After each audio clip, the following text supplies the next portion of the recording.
Alright everyone, welcome back to another Game Vault video. As always, I'm Captain Beefy with the Game Vault. We're going to talk about Warhammer 40k Space Marine 2 today. So let's cue up the music and we'll get right to it.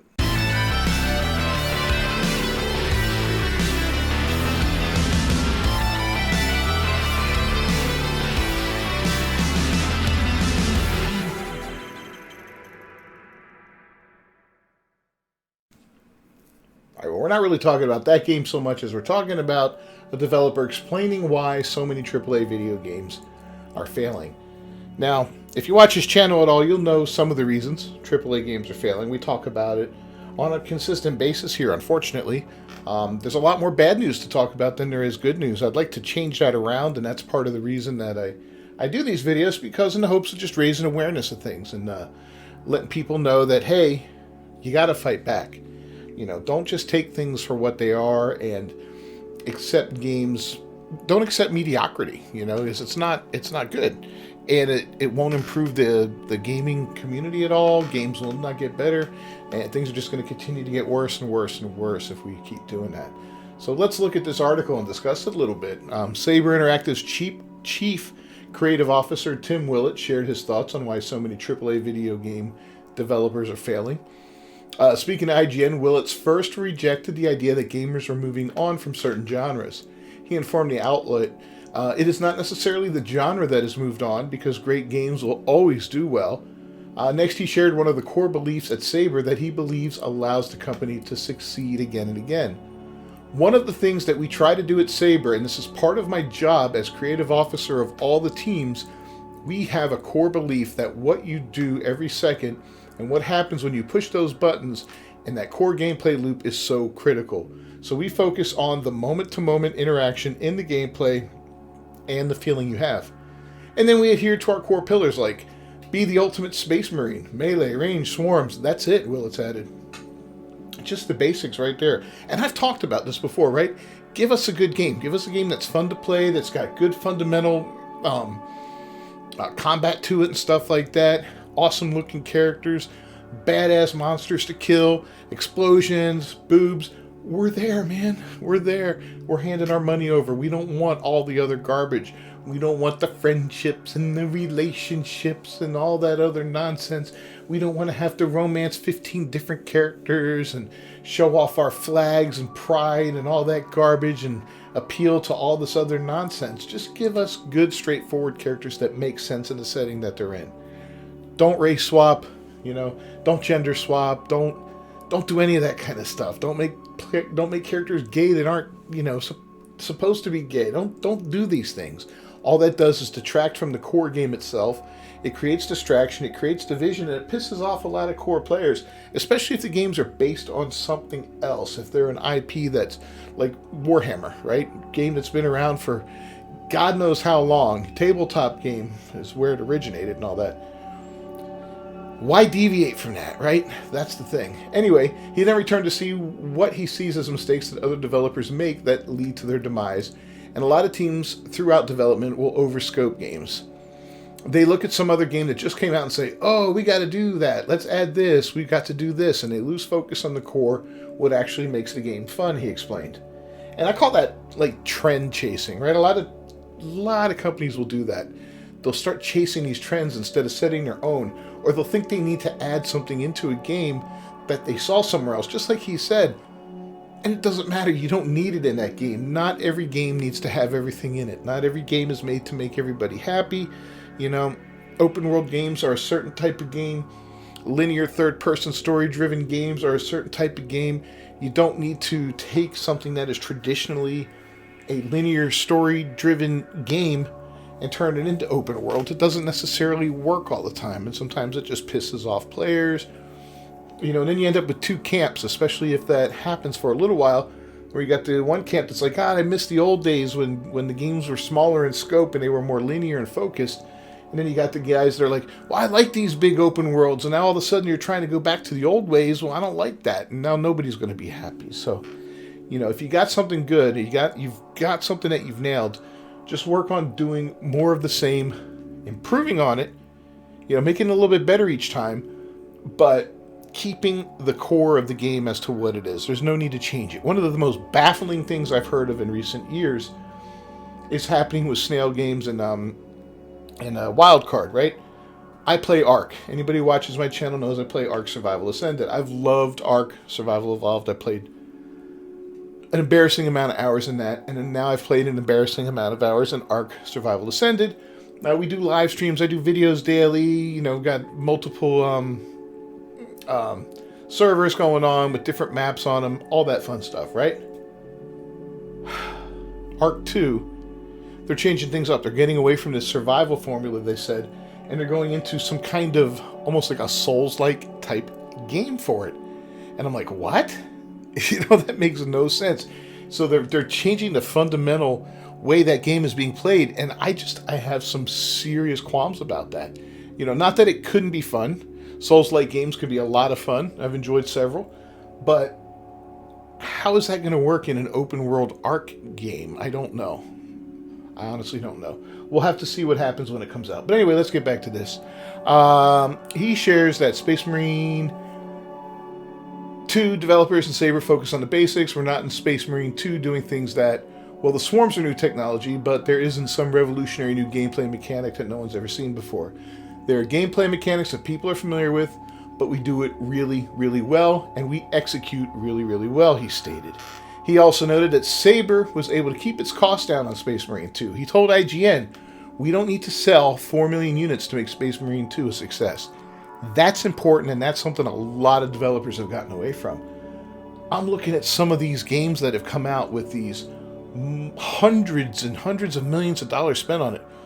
Concord estimated, $400 million or $450 million, something like that, for a game that lasted 2 weeks on the market before it got pulled. 8 years of development? Ouch. It's rumored that Skull and Bones with Ubisoft, $850 million in 10 years? That's insane. You will never recoup the kind of money you put into a game if you've got those kind of budgets running away from you. That's utterly insane. It's almost better at some point to just cut your losses and go, you know what, we spent a lot of money so far. We're at a point now where we're not going to break even. Why keep throwing money into it, right? Why keep throwing money into it? How long is it going to take to make back $850 million for Skull and Bones?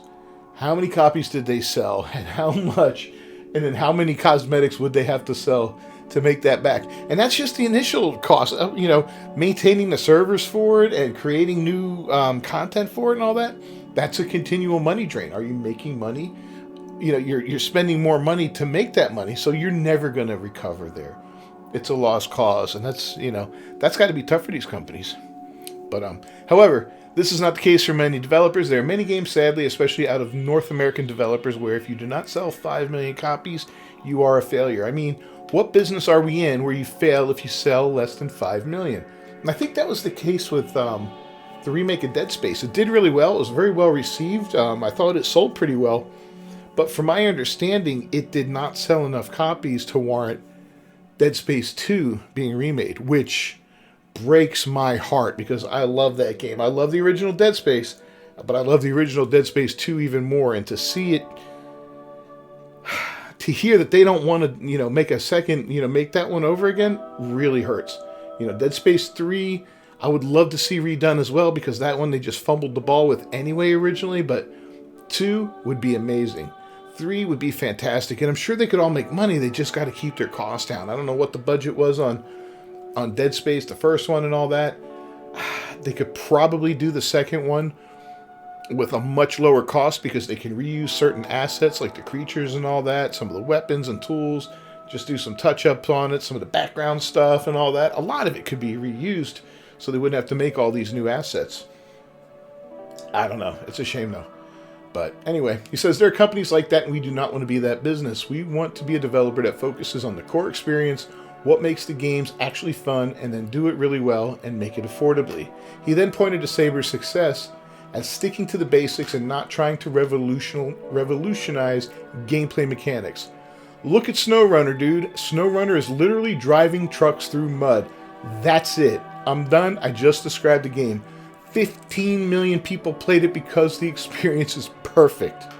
Look at World War Z. Like, come on, we're not going to get an Academy Award for that game, but 25 million people have played it because it's just this perfectness.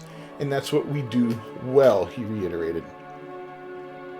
Anyway, Willett's comments about budgets echoes what Saber Interactive co-founder and CEO Matthew Karch said about AAA development back in April. He told IGN, in general, I would say that AAA development has become very risky, and that's where Saber is different. Saber, I believe, can create AAA, but not at a AAA budget.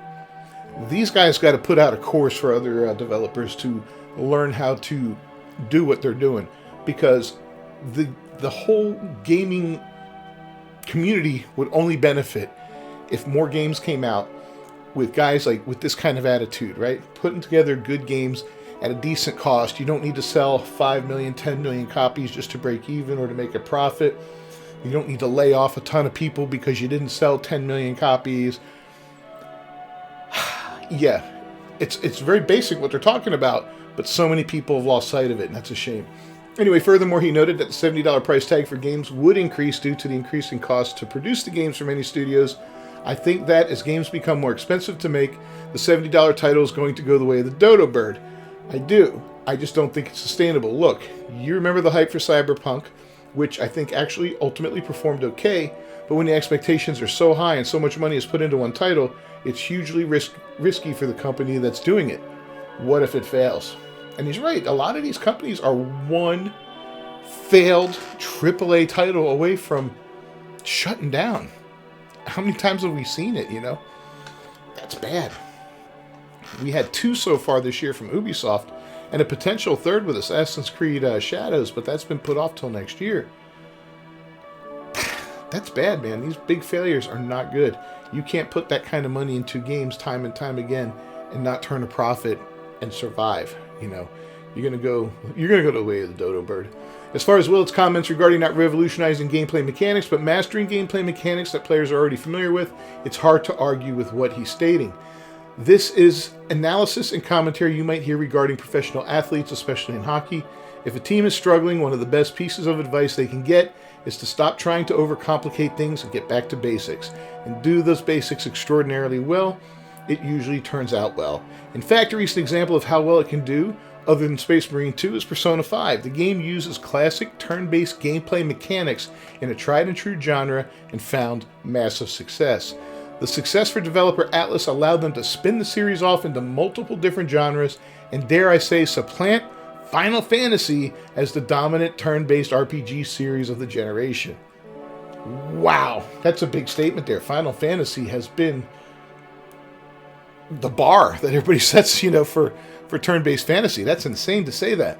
While Willis brings up a number of valid points, he did not touch on the woke factor whatsoever, and that factor cannot be ignored, especially given the creation of Cabrutus Rambo's Sweet Baby Inc. detected Steam curator list that effectively serves as a boycott list for any games that have a whiff of woke ideology injected into them. As of writing, the curator has 446,331 followers. It is one of the top 5 largest curators on Steam, and while Willits did not bring it up, Koch did in a YouTube comment on Asmongold's channel. He wrote, "Hey man, CEO of Saber here. I love your videos. When we signed the deal to make Space Marine 2, all I wanted was a throwback game. We had the chance to work on something which, by its nature, was old school. I can't even comprehend many of the current games that we play these days. They are too complex and too much of an investment," he added. Next, he shared that he was inspired by Halo. "We worked on Halo back in the day, and that game could be distilled down to the simplest of shooting loops, but it was entirely addicting. That is what we wanted to recapture." Karch then shared his hope that Space Marine 2 and Black Myth Wukong are the start of a revival in the video game industry to get back to fun and immersion. He wrote, "I hope that games like Space Marine 2 and Wukong are the start of a reversion to a time when games are simply about fun and immersion," just like he says there. And it's true, right? Why can't we just make fun games? Games don't need to teach us a lesson. Games don't need to preach to us. Games don't need to do any of that crap. We see failure after failure with these gaming companies trying to do that. They try to get all high and mighty on you. Look at Dustborn, for God's sake. Words have power, and learn how to bully people and this and that and yada yada. Utter garbage, and it never topped 100 concurrent players.